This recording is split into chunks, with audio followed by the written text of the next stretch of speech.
ఈరోజు ఏంటి నీ భయం? What is your problem? Why are you so scared? దేనికి భయపడుతున్నావు?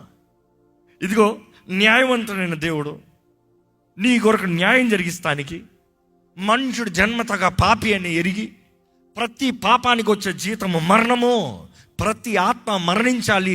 రెండవ మరణము. మొదటి మరణం గురించి పెద్ద భయపడద్దు. ఈ మొదటి మరణాన్ని దాటుతూ ఉంది రెండవ మరణం.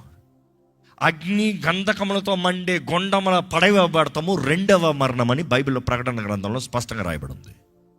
ఈ ప్రాణాన్ని తీసేవాడి గురించి భయపడద్దు.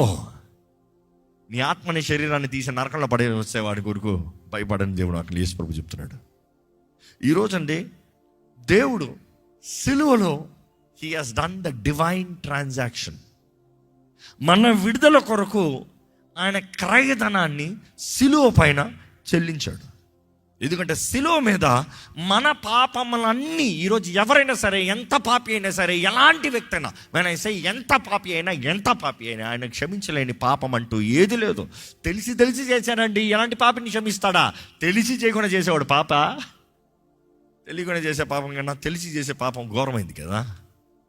నువ్వు తెలిసి చేసిన పాపమైనా కూడా, ఎంత ఘోర పాపినైనా కూడా ఈరోజు యేసు ప్రభు క్షమిస్తాడు. ఇది సత్యం. నాతో అంగీకరించేవారు ఆమేనని చెప్తారా?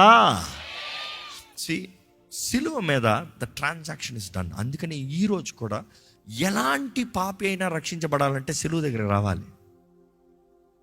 పునరుద్ధానం దగ్గర కాదు, సిలువ దగ్గరికి. ఒకడు క్రీస్తుతో మరణిస్తేనే కానీ క్రీస్తుతో పాటు తిరిగి లేగలేడు. You want the resurrection power? First you have to be crucified. సిలువ వేయబడాలి, ఆ సిలువలో మరణించాలి. నీ ట్రాన్సాక్షన్ అక్కడ, రిసీప్ట్స్ అక్కడే మారుతున్నాయి. ఆయన నీతి నీకు అనుగ్రహించబడుతుంది, నీ పాపం ఆయన మీద పోతుంది.